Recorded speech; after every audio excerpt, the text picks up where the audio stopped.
สบายดียามเช้าเนาะมีนักเป็นเพลงเฮาเมื่อนี้ กำลังย่างไปสอกบอลดำหน้าเนาะ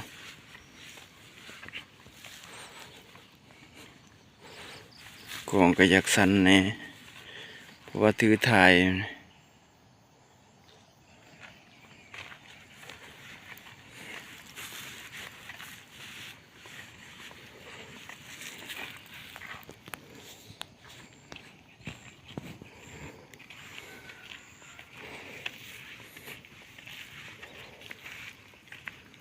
เพราะถ้ากระเปื่อลายพี่ดอกเลย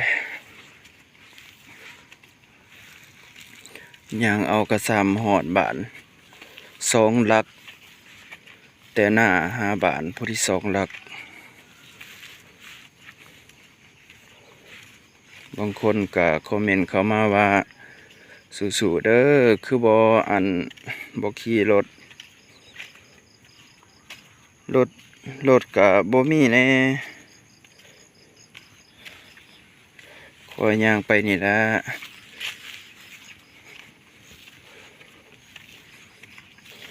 ก่อนอื่นผู้ขาก็ขอบมกขอบใจนำมิตรฮักเป็นเพลงที่ว่ากำลังเขาติดตามโดยมาตลอดเนาะหวังว่าเพลงใหม่ซิงเกิลใหม่แต่ว่ายังบ่ทันได้ปล่อยให้ชาว FC เฮาได้ฟังเนาะยังอีกบ่ดนจะมาให้ทั้ง FC เฮาได้ฟังกันเลยเนาะเพลงใหม่ๆแต่ว่าฝากฮักเก่งตัดให้สิเฮ็ดเป็นจังหวะลำเพลินเนาะ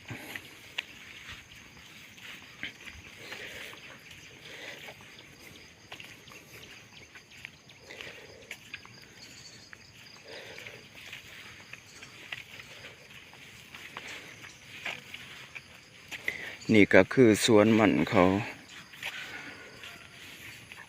สวนมันต้นเขา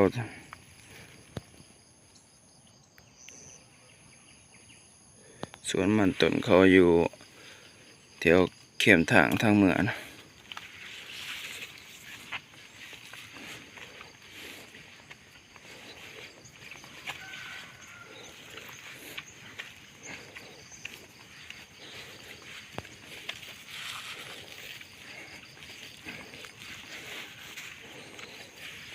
สิมาห้องเป็นผลงานเพลงใหม่ๆสิเกิดใหม่มาให้ทาง FC เฮาได้ฟังแต่ว่าห้องทนบุกเนาะ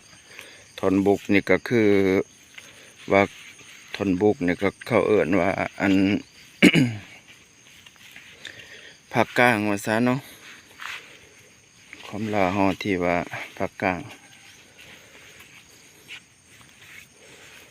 เสียงสด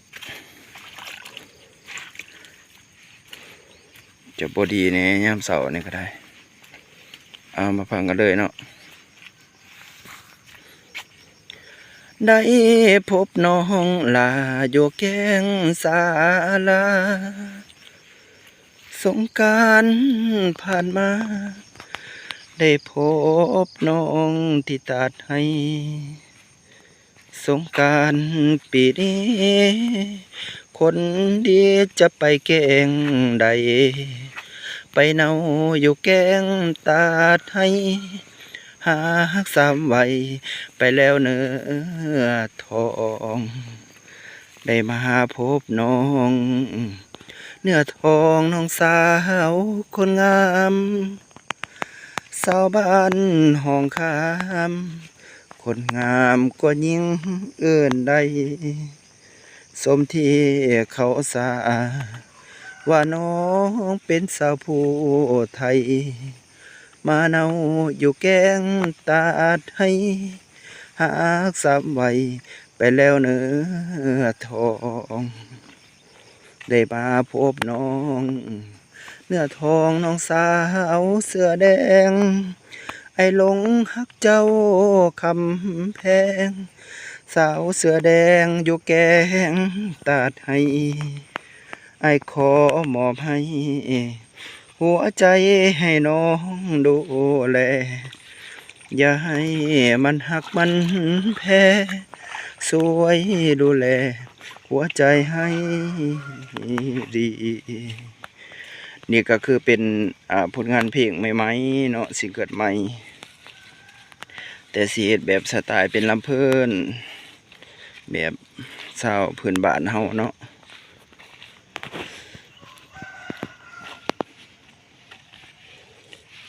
แต่งโดย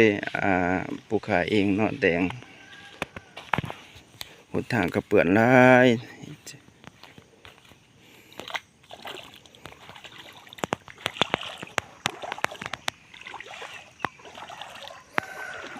เพื่อสิฮอด